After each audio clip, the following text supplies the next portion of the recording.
I will be right with you. We're going to bring up the Course of Miracles. For our lesson for the day, we are at lesson 8. Well done. Well done, guys. We made our first week.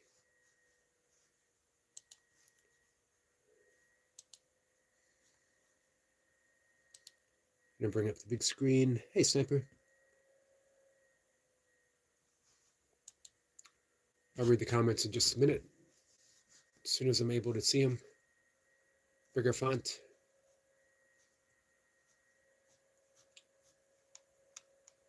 Hey, Tom. Tom says rising early is crucial for spiritual advancement, enabling focused chanting, japa, and devotional service in a peaceful, spiritually charged atmosphere, free from material distractions, to develop, where did that go? Consciousness and cleanse the mind, setting a positive foundation for the whole day. Hare Krishna. Hare Krishna to you. I agree. Now, I haven't always been an early riser. Of course, back in the drinking days, it's hard to be an early riser with a hangover. But I cultivated the habit through my life. Then, as I became a caregiver, first for my mom, and then for my dad, I had to get up, especially with my dad. I had to get up much earlier, as my dad was an early riser, so I could get my meditation in, my breath work, my meditation, and all that stuff. And after my dad passed away, it's odd, sort of, that I kept being prompted to wake earlier and earlier. Not by, I wasn't cultivating it. It wasn't like I was trying to get up any earlier than, with my dad, I'd get up about 4 and start, my meditation and everything. My dad would be up and ready to go by 6. So I wanted to get all that taken care of. But after he died, man, each day it felt like a little bit more I was being urged, whispered to get up and meditate in the absolute silence of the morning. So I was getting up about 2 o'clock, 2:15 or so. And I still am getting up about that time. So I absolutely agree with Tom. Seppa says, when I first came across it, it made perfect sense and fits exactly with my previous work that I've been looking into and uncovering. Seppa says, I hope you took something from last night's Esoteric Lounge. I hope so too.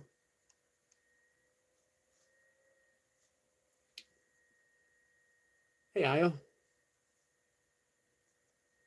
Hi, Kat. Kat says, good morning, sweet Yogi. We love you. Thank you, Kat.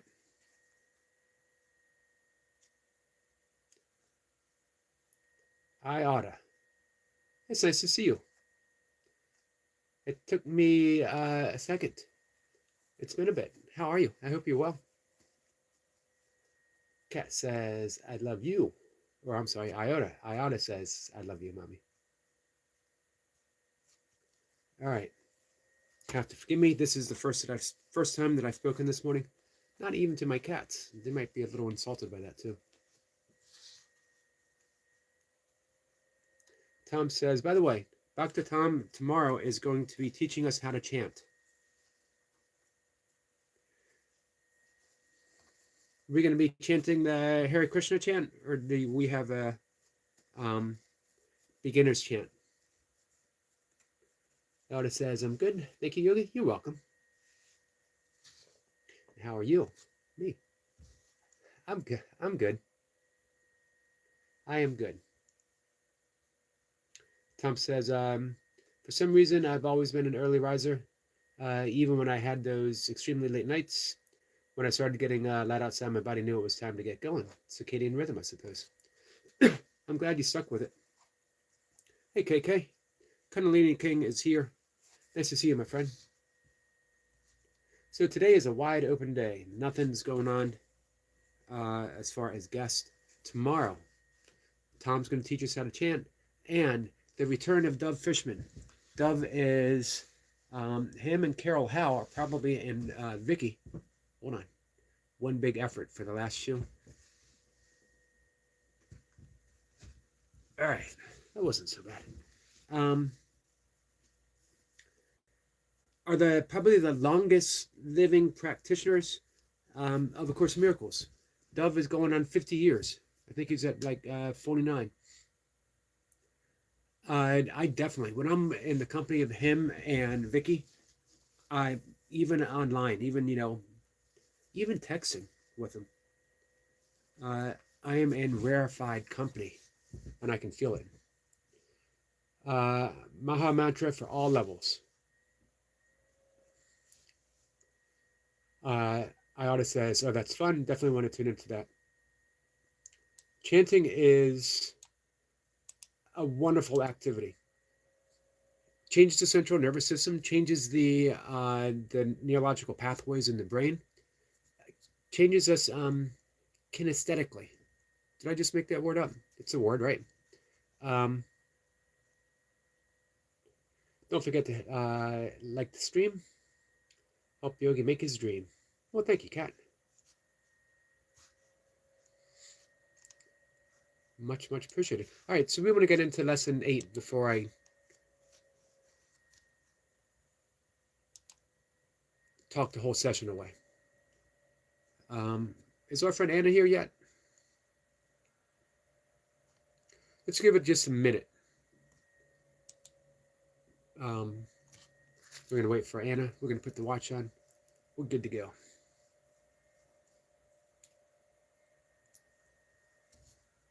Hey, sissy.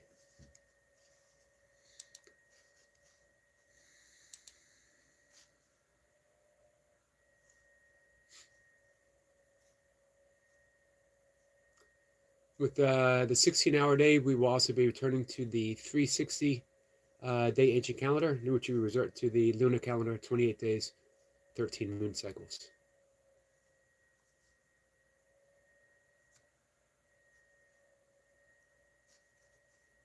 So I hope you come in and you learn how to chant tomorrow, and I hope that you come by and hang out with Dove. Cass says I didn't see her. All right, well, let's dive in, and I can always repeat the lesson later if she comes in this afternoon. Don't mind at all. For me this morning, I felt drawn into lesson 169, and I'll read that maybe later.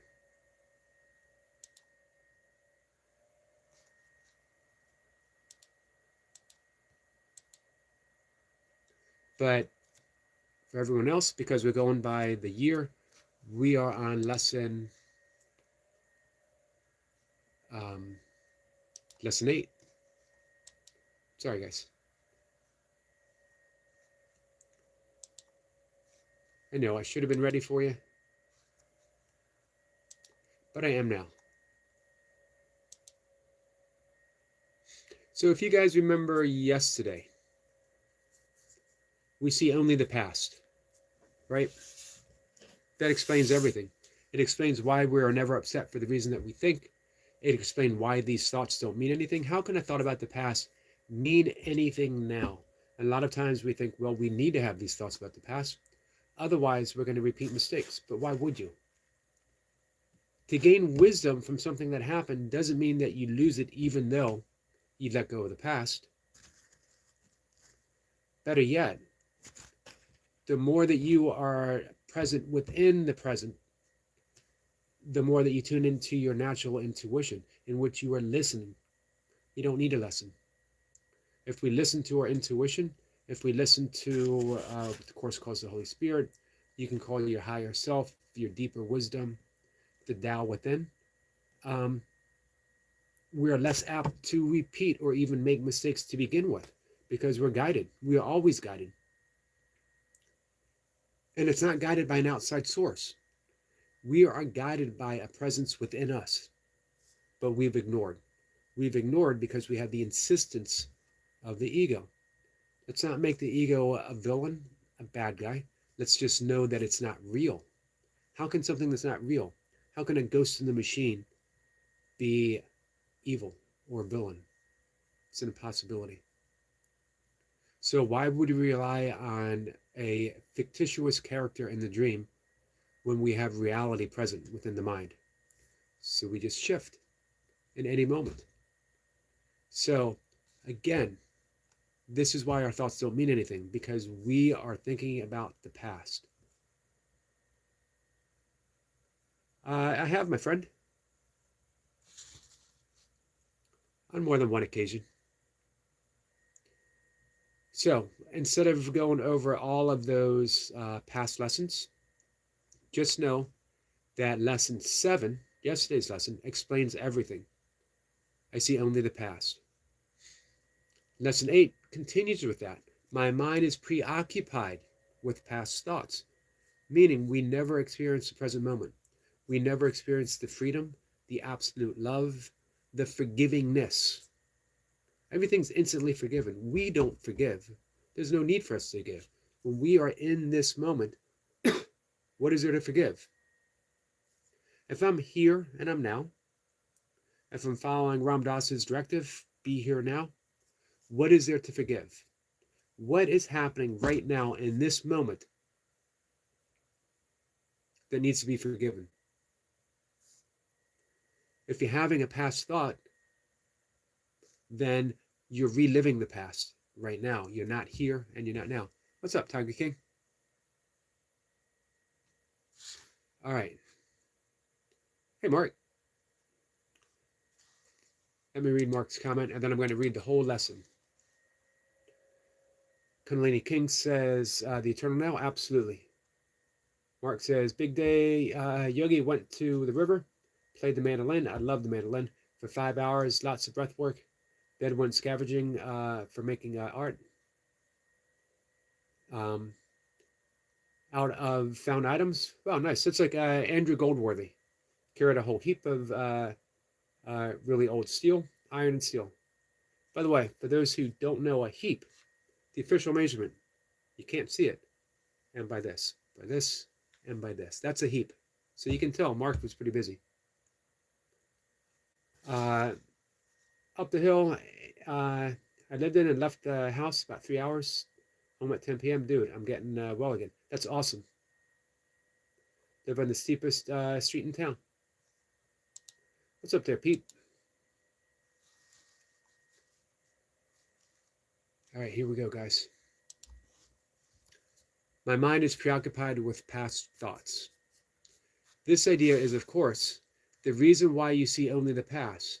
No one really sees anything. He sees only his thoughts projected outward. The mind's preoccupation with the past is the cause of the misconception about time from which your seeing suffers. Your mind cannot grasp the present, which is the only time there is. It therefore cannot understand time and cannot, in fact, understand anything. I love this part. This is one of my favorite lines in the Course. The one wholly true thought one can hold about the past is that it's not here. What a bomb is dropped right in our laps right there. The one wholly true thought that one can hold about the past is that it's not here. That's it. It's the only thing true about the past is it's not here. To think about it at all is to therefore think about illusions. Very few have realized what is actually entailed in picturing the past or in anticipating the future. The mind is actually blank when it does this because it is not really thinking about anything. If it's an illusion and you're thinking about it, how can you be thinking about anything? Hey, Mark. The purpose of the exercises for today is to begin to train your mind to recognize when it is not really thinking at all. This is a Zen-like activity, by the way. While thoughtless ideas preoccupy your mind, then truth is blocked. Recognizing that your mind has been merely blank rather than believing that it is filled with real ideas is the first step to opening the way to vision. Vision is different than sight. Vision is different than seeing. The exercises for today should be done with eyes closed. This is because you actually cannot see anything, and it is easier to recognize that no matter how vividly you may picture a thought, you are not seeing anything. With as little investment as possible, search your mind for the usual minute or so, merely noting the thoughts you find there. Just notice the thoughts. It's like meditation. Just notice the thoughts. Name each one by the central figure or theme it contains, and pass on to the next. Introduce the practice period by saying, I seem to be thinking about, whatever it is. Then name each of your thoughts specifically. For example, I seem to be thinking about, I was talking about my father. I seem to be thinking about my father, or an emotion, or whatever, and so on. I seem to be thinking about this, this. Concluding at the end of the mind searching period, at the end of the minute or so, but my mind is preoccupied with past thoughts. I seem to be thinking about what I had for breakfast. I seem to be thinking about my upcoming walk. I seem to be thinking about what I'm going to do later today. I seem to be thinking about Friday and spending time with Duff Fishman. I seem to be, but my mind is preoccupied with past thoughts. This can be done 4 or 5 times during the day, unless you find it irritates you. If you find it trying, 3 or 4 times is sufficient. You might find it helpful, however, to include your irritation. Everything's a practice. Everything is a practice. Where any emotion the idea for today may induce in the mind searching itself. All right. Any questions?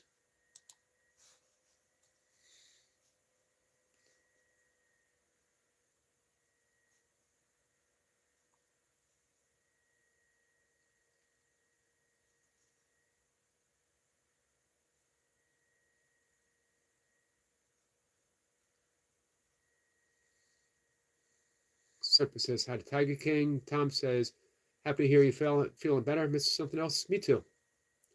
Sissy says, Peep, I recognize that monologue as it comes from a channel where a bunch of narcissists get together and rally around each other in the early morning so they feel a little less puny. So, oops, I'm sorry. Now I see. No need to read that out loud. Sorry. Hey, your name? My name? Tom says, your name, welcome in. Kennelini says, pretty simple.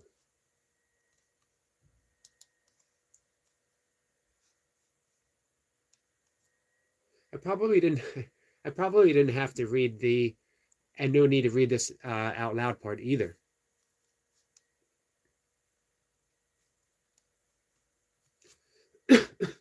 If you're reading, don't read this out loud. You probably made a mistake somewhere in the line of communication.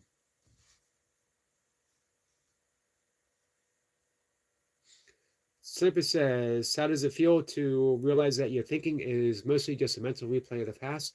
Freeing. Free. Without restraint. Spacious and loving. For me, spaciousness and love are the same thing. If I'm spacious, it means I have the ability to hold all things without restraint, without label, without conviction of the past or hope for the future. Hope for the future, no hope for the future sounds pretty awful, doesn't it? And yet hope is always based upon conditions of the past. When you are steeped in the hope of the present moment, it carries forward to whatever comes next and next and next and next. Now, having said that, I have experienced that very deeply and profoundly, but I don't experience it continuously. I got to do the practices just like everyone else. Before awakening or an awakening experience, chop wood, carry water. After awakening or an awakening experience, chop wood, carry water.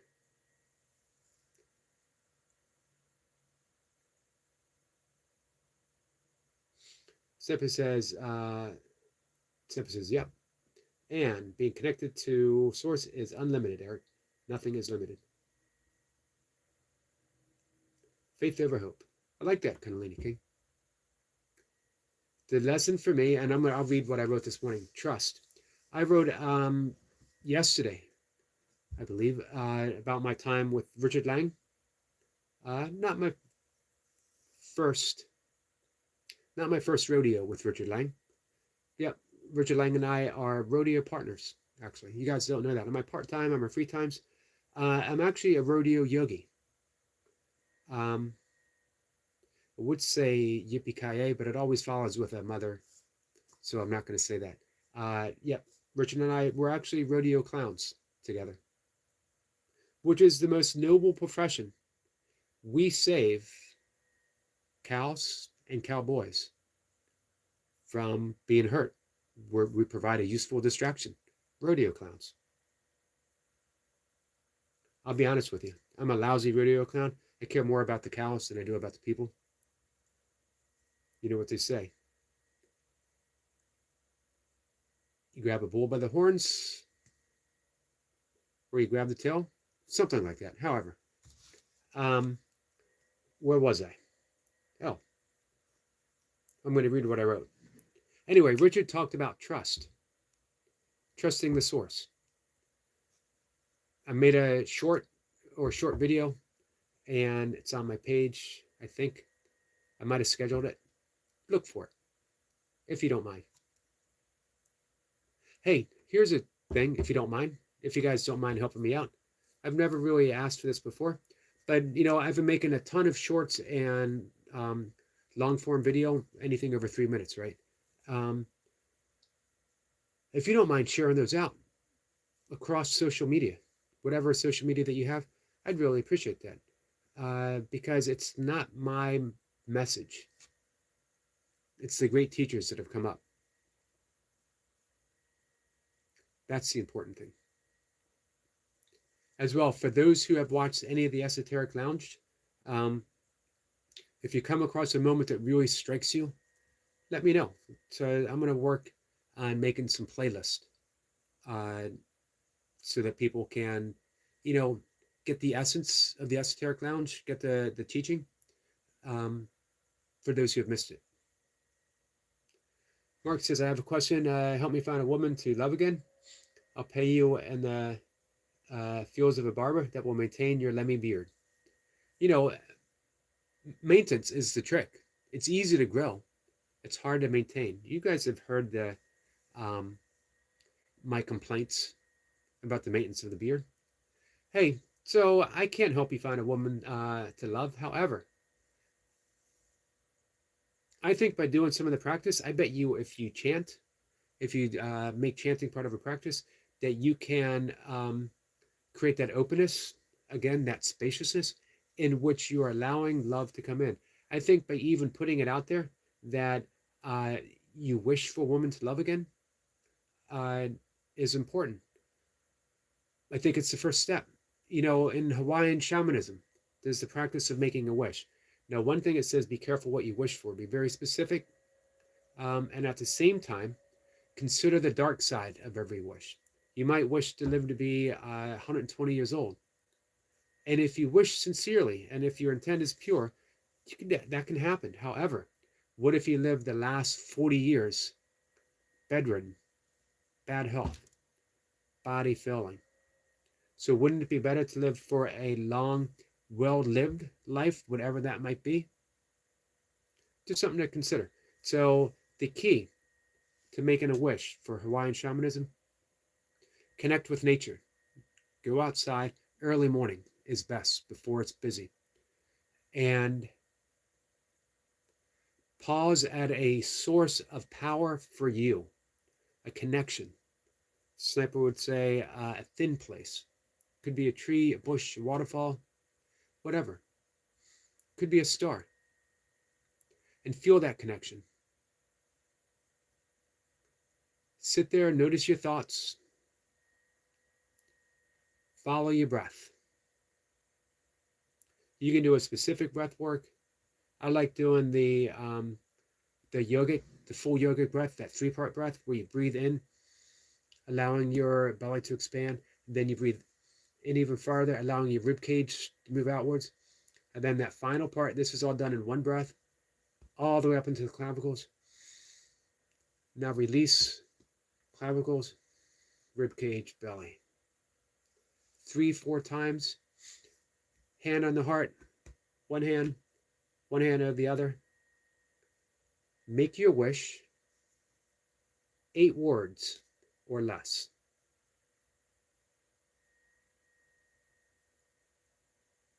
Connecting to your source, connecting to the symbol of the source, the tree, the rock, the whatever.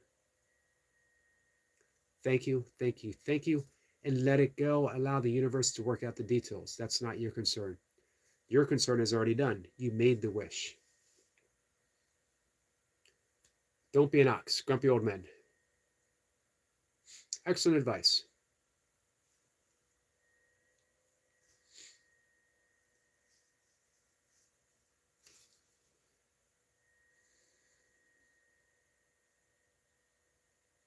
Usually happens when I least expect it. Thanks. It sure does. Gonna be great.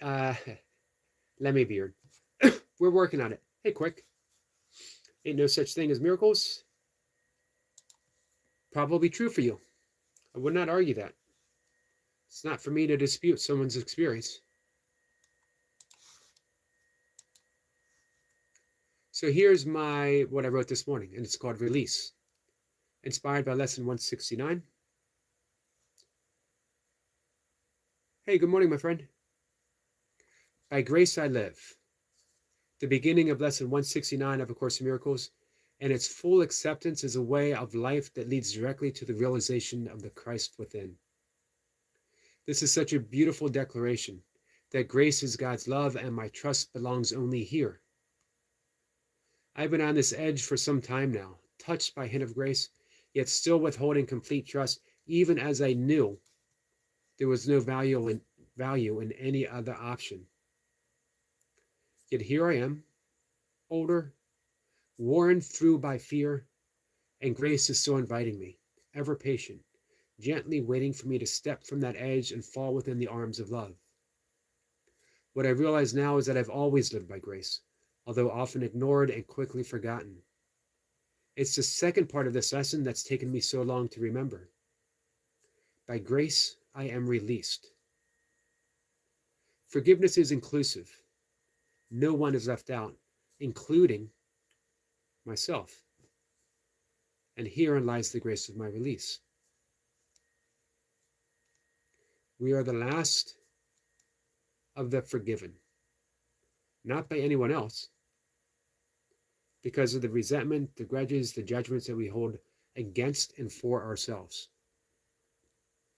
I've done a lot of deep, deep forgiveness work, but I am, even now, decades into the course, decades into a wide variety of spiritual practices, I often don't take that deep dive into forgiving myself.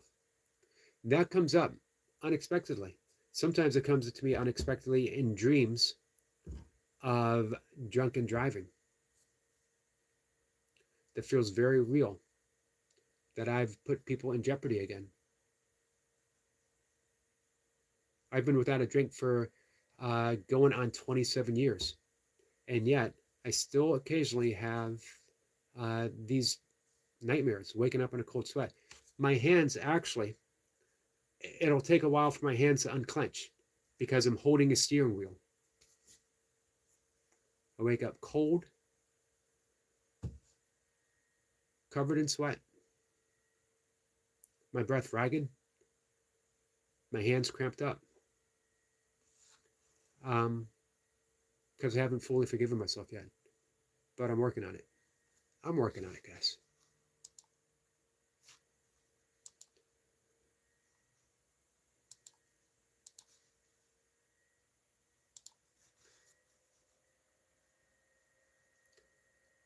What's up, bearded fathers?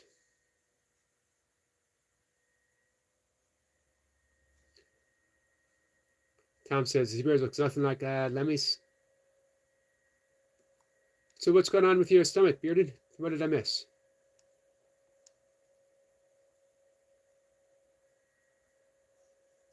Quick says, how's me being bored? Flipping through lives a miracle? I don't know. Maybe it isn't. Maybe Sissy was talking about your pure existence. That the probability of you even being in this life, in this form, in this live stream, astronomical, beyond astronomical. That you woke up this morning, whatever this morning is for you, I don't know what time zone you're in, and everything you needed for your existence to be was granted by grace and by love. By grace I love, by grace I receive.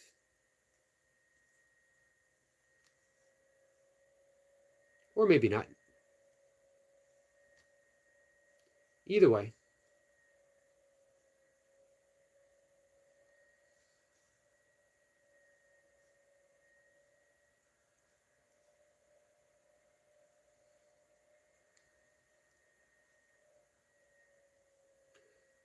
Nope, the cats were good today, Tiger King. Eric was cat sick today. Any update? They seem to be going well. Hey, quick, Gen X. I'm Gen X too. I'm first stage Gen X. I was Gen X before it was cool to be Gen X. I was the stepping stone to the Gen Xing. I've been Gen Xing since 1965.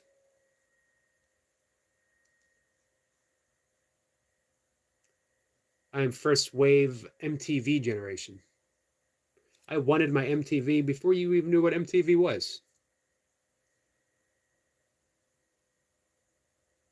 I was Wang Chunging my way through the 1980s.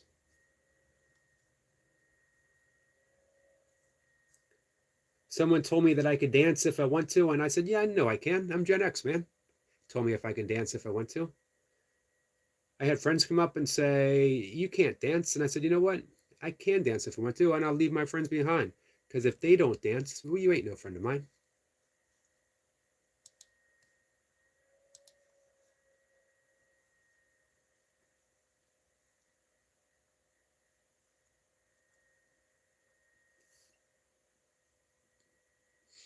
Mr. Something Else says, birthing is amazing. 4 times, bro. Each time was life-changing. I love the first time to make eye contact. Awesome. Kundalini King is laughing. KK, did I hear you say yesterday you were married? You've been married for 28 years. That's awesome. Nope, Tiger King. Sorry, I have a guest. Dove Fishman's coming up.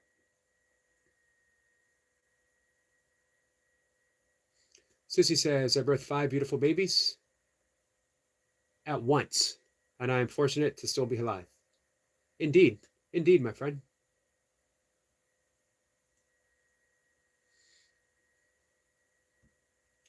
Mark says, Nirvana released Nevermind when I was in my 2nd year of high school. I'm Gen X card holder.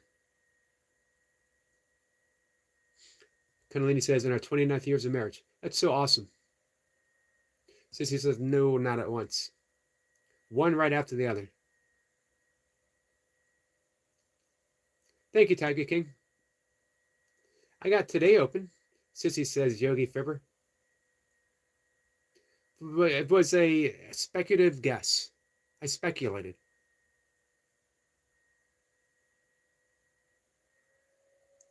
I'm just saying, if I was birthing, I'd want to get it all over with. I don't like spacing things out, man.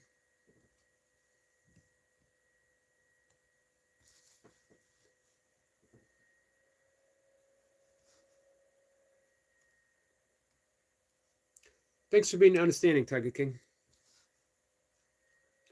Kundalini King says, I never birthed a baby, but I did a back rub into a mortgage. Real magic.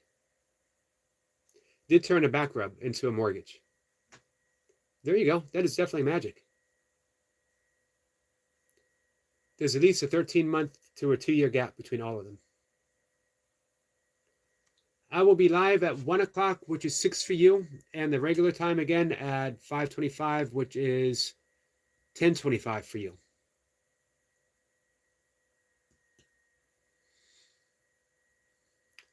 Hey, Quick says, I used to install underground utilities. I've been buried 6 times, still kicking. Awesome. I'm glad you're still kicking.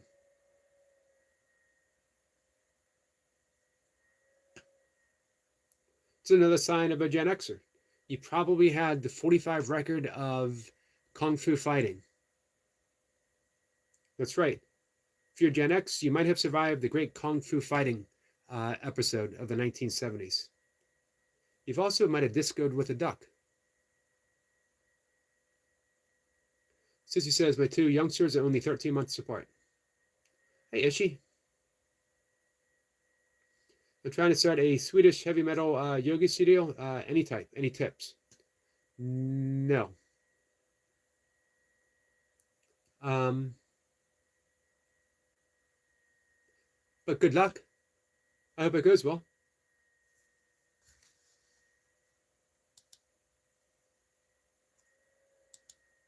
I have no preference, my friend.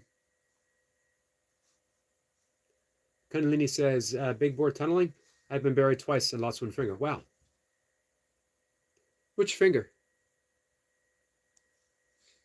Spike jackets and poses. I love it.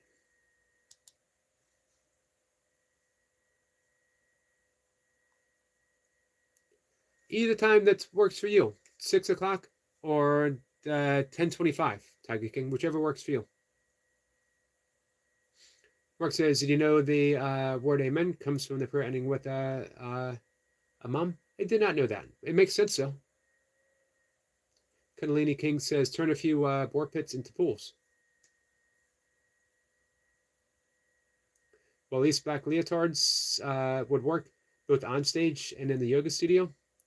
Me, personally, I've found that black leotards work in all social engagements. You will not catch me outside of the house without sporting my black leotard.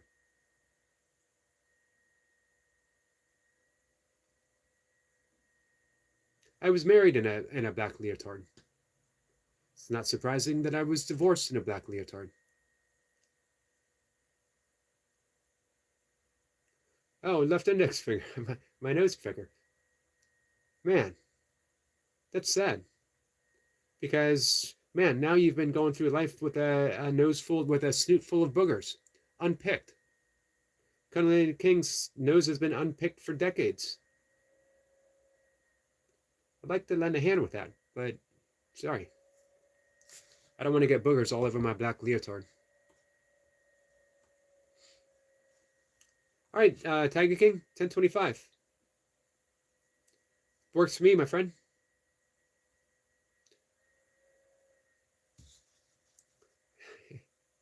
Kundalini King is helping, is laughing.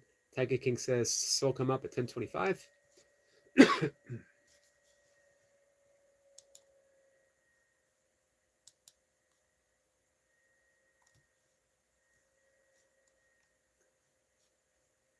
All right, guys, about maybe 5 more minutes. We'll wrap things up. I don't think it'll be quite as long today.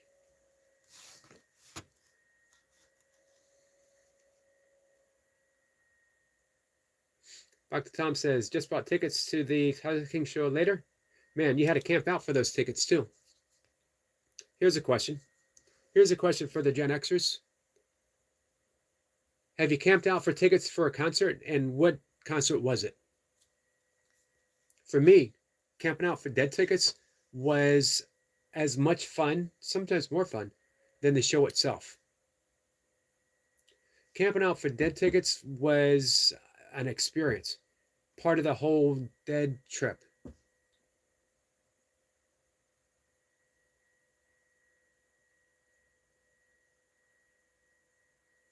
Since he says, Tiger King, I have a lot going on right now. I can't do guest appearances during a time. That is in the evening for me.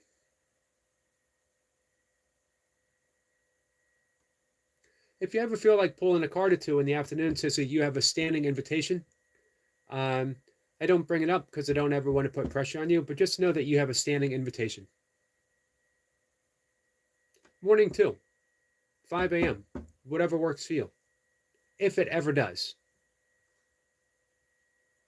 Separate says, Amon-Ra became a deity that was both hidden and visible. He was the transcendent creator who existed outside the universe, but also the eminent sun that people could see every day.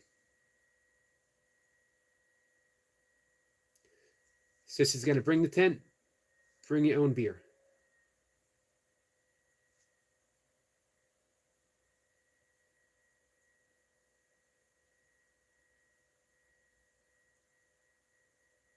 Tom says there was an artist I'd camp out for, maybe Stevie Ray Vaughan, if he came back. The second coming of Stevie Ray Vaughan. Here's a question. Voodoo Child. I don't want to put that either or, but that was a ballsy move.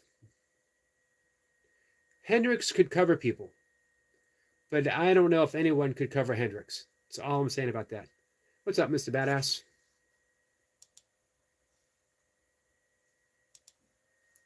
I do have a thin skull. That's why I wear a helmet when I go outside. I wear a helmet. People think that I'm like a daredevil. Man, he must be like the son of Evel Knievel. But no, it's the thin skull.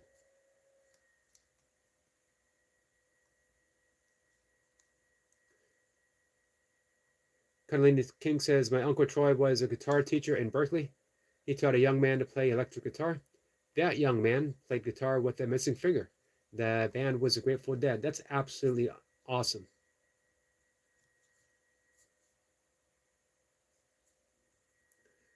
Man, Garcia was such a fine musician, anywhere from the banjo, the mandolin, steel, the pedal steel guitar, electric guitar. He could do it all. For him, it was definitely playing was definitely a spiritual expression.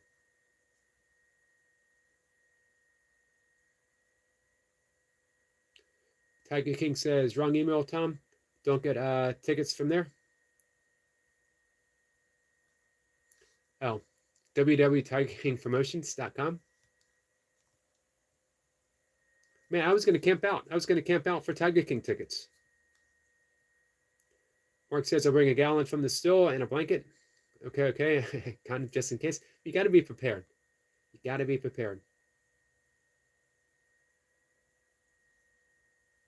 I've had one in my wallet since 1979. I'm always hopeful. Probably not as effective.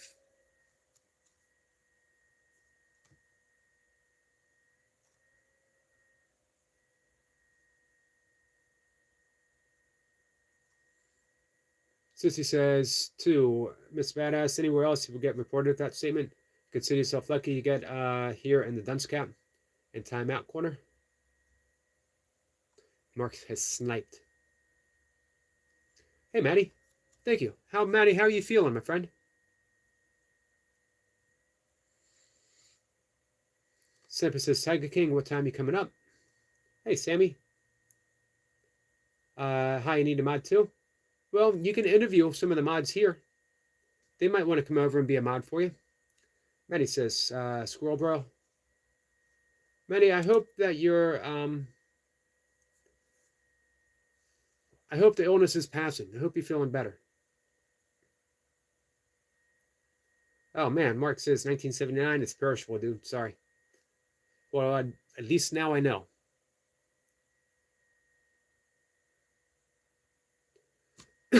Maddie says, still ill. Hopefully, soon antibiotics. Hopefully, antibiotics will kick in soon. I hope so, Maddie. I hope so. I'm glad you went to the doctor.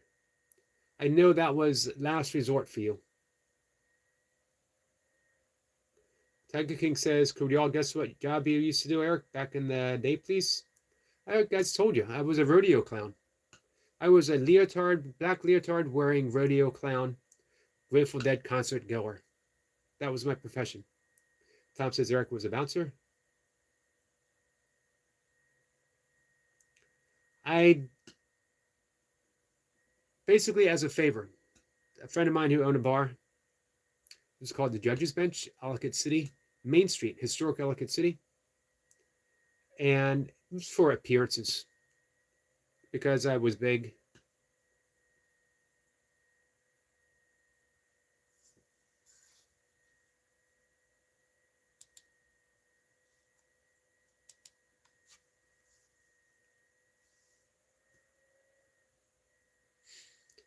Tiger King says I was an ex-stripper.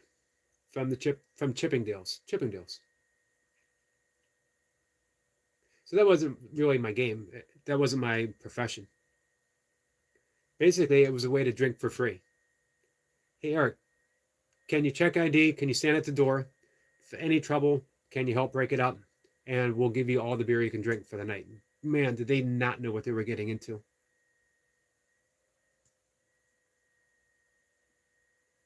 My job wise, well, I did a variety of jobs through the years. Um, Mainly, I was a director at a YMCA. I was a fitness director at the YMCA for a while. Then I got a job as a manager in a bookstore for a long while. And that was again back in the historic Ellicott City. And then that little store caught on fire. I was out of a job. Uh, I got a job retail management, first in GNC and then the vitamin shop, and then back to GNC and then back to the vitamin shop. And then after I got married, all I really ever wanted to do was write. And I wanted to write about my spiritual practices, which I did, but I wanted to earn a living writing. I wanted to earn an income writing. Um, and at the time after I got married, my wife said, you know what? Um, you're spending more time as a caregiver for your father and your mom. Why don't you start your own business, personal training? I had literally a basement full of kettlebells.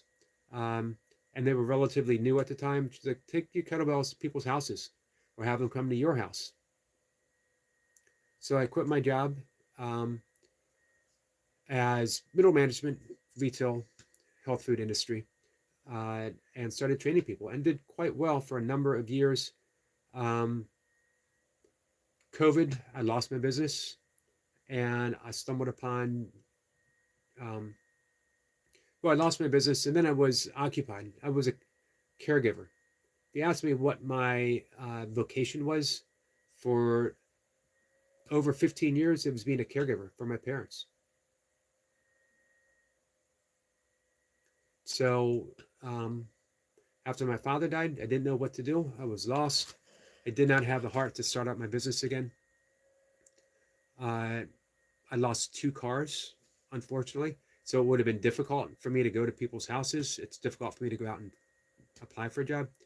So here it is. This is what I do to earn an income.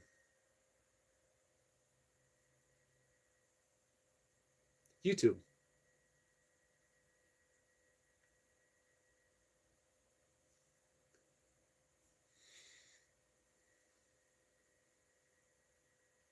Hey, Sammy. I'm a game dev or on Roblox. Nice. I have no idea what most of those words in that sentence mean. Sissy says Yogi lap dances for tequila shots. Tequila makes the clothes fall off. Man, you do something once, twice, consistently over a period of months, and you're labeled for life. Hey, Jamie. Kunalini King says, brother, I was so lost after my father passed away in 2018. Me too. My father passed away in 2021.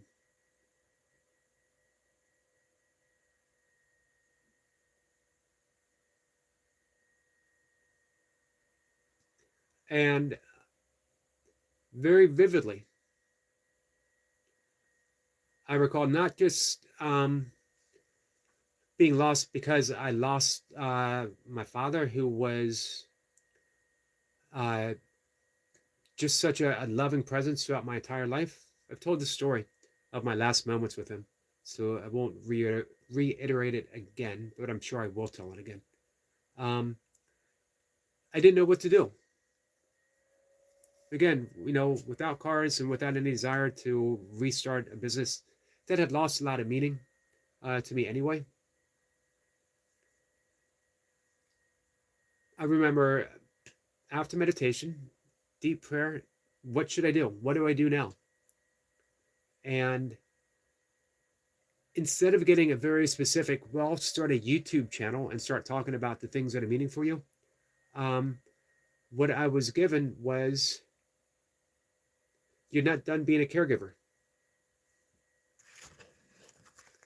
Now, care for everyone.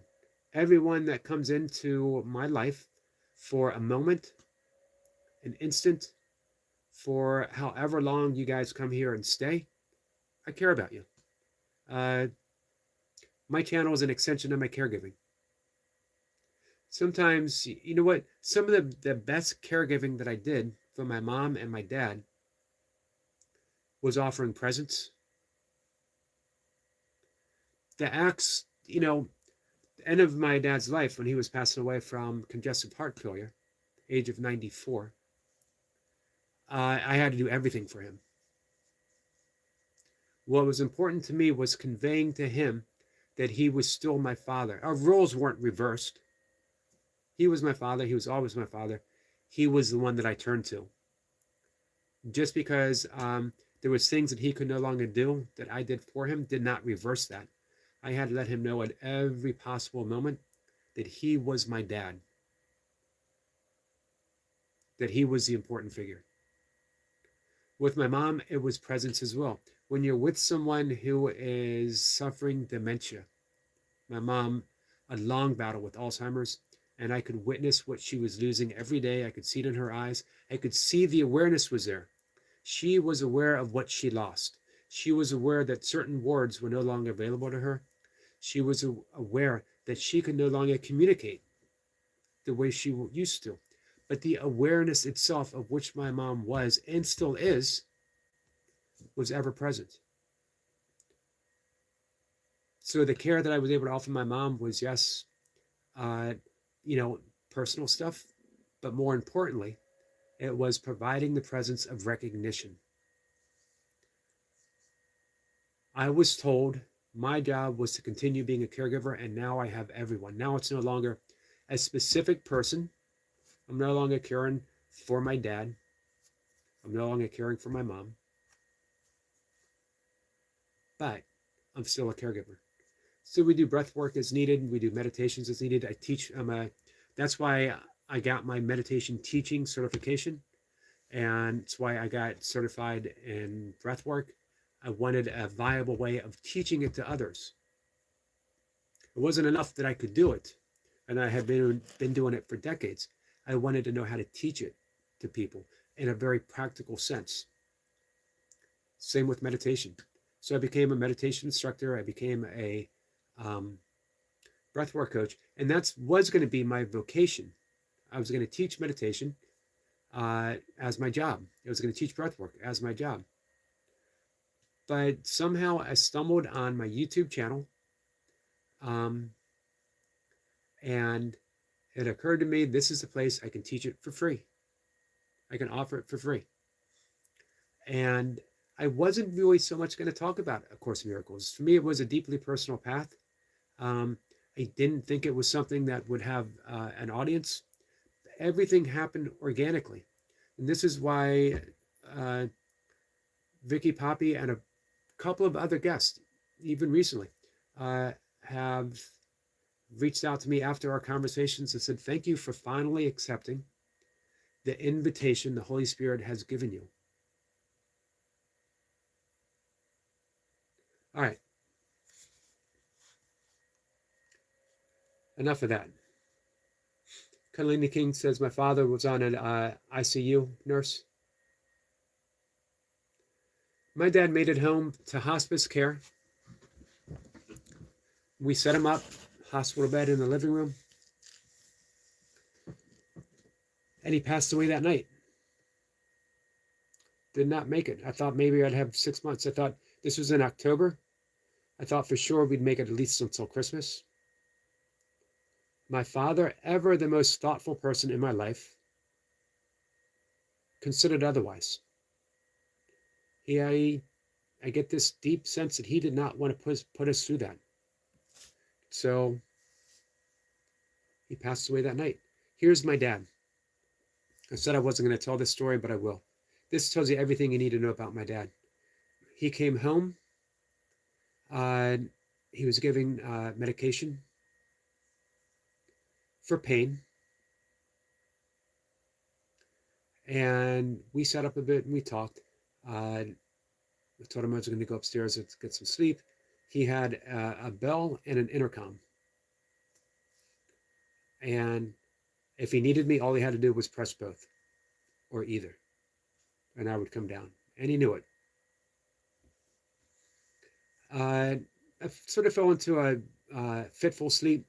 And I woke up just a couple hours later. I heard my dad very restless. You can tell he was very agitated. I came downstairs. He never once pressed the button or rang the bell. I came downstairs and he looked at me with such care and love. And he said, "Why are you awake? I didn't wake you, did I?" In pain, and that's my dad. "I didn't wake you." Concern for me, concern for my well-being. And I said, "No, you did not wake me." I went to get him some medication, and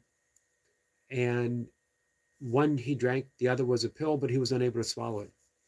And he handed it back to me and I said, "I can't do it." And I said, "What? What can't you do?" He said, "I can't do it. I can't do it. I can't do it." Repeated it a number of times. And then he said it and he started shaking. He had a seizure as he was still saying it. And then he stopped. Wasn't like a it wasn't like a bad, painful seizure. It was just like he was preparing his body for what was coming. And that was it. Passed away. I was holding his hand. I told him I loved him. I sat up with him all through the night, knowing that consciousness leaves the body in stages, at least according to Tibetan Buddhism, going through the bardos. And he was not going to go through it alone. I knew my presence was valuable. I sat up through the night. I meditated. I prayed. I said that I loved him. My brother called the hospice people. And right towards dawn, they came and got my father's body. My father was no longer present in the body. My father was where he still remains and always will be. My father was in my heart.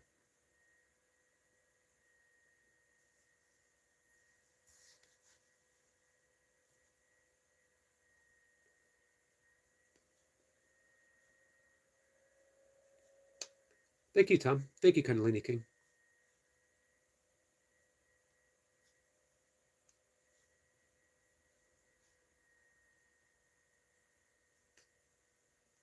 For those who've heard this story for about the 100th time, thank you for your patience. Hey, cat.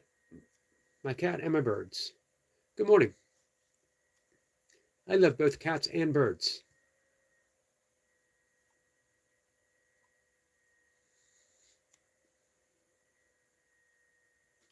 I'm sorry for that story, Sissy.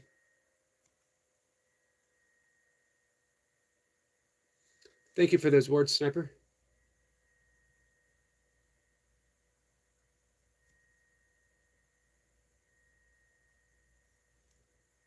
Mark said he was holding her in his arms. When she went, we were all in a room. I'm crying. Love to you, Mark. Hey, Raz. Sissy says healing hearts. Amen. I reckon you should do the love whistle for you, Eric, being a caregiver, because that is absolutely amazing and heartwarming. Thank you, Tiger King. I have done it for myself quite a few times.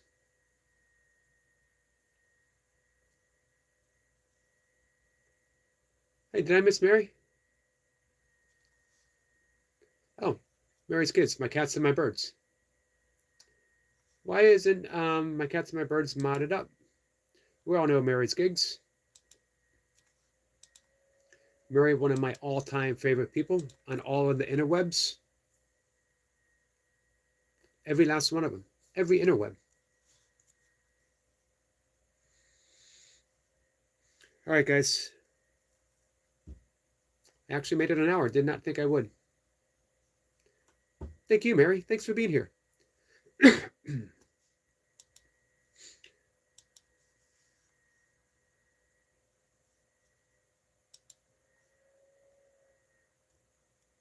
However, Tiger King, I know that you are fond of the love whistle, but I do want to ring the bell for all of us. Every single one of you is a caregiver. In your own way, in your own time, every single one of you is a caregiver. 3 times. If anyone sounds sensitive, please turn the volume down. Love you guys. This is how we're going to close out the morning.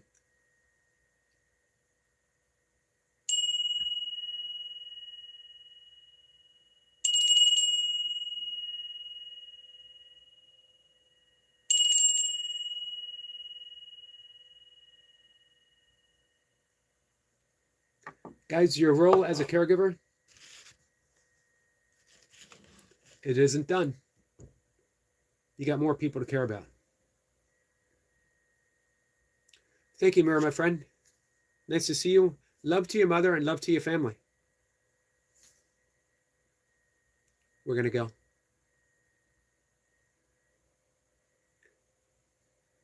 Sissy says, yes, indeed. And our sacrifice will be repaid. That message came out this rising from Woodland Warden's deck, featured in the upcoming premiere. All right, I'll be on the lookout for you.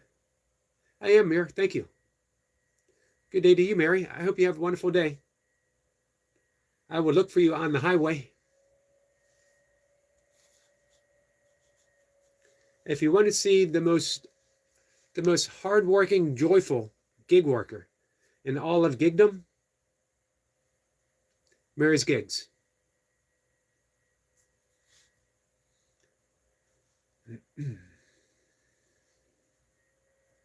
You're welcome, Mir.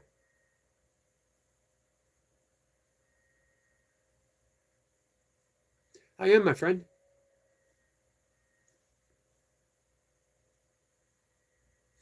How is Air Force Woman? Air Force Woman is doing well.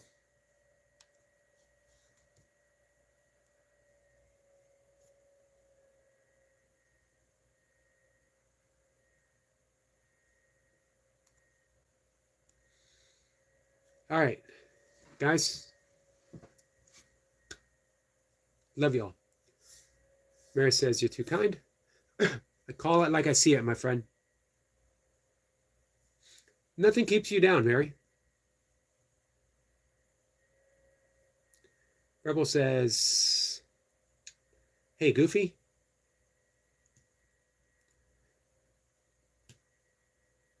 I actually think I relate more to Sneezy. Was Goofy one of the dwarfs? I don't remember.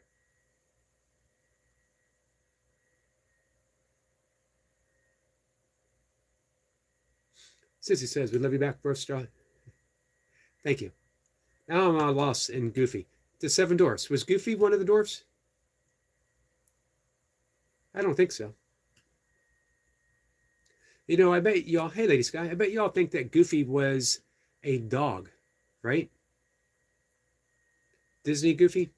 Goofy was actually a composite character. Part cow, part horse, part dog.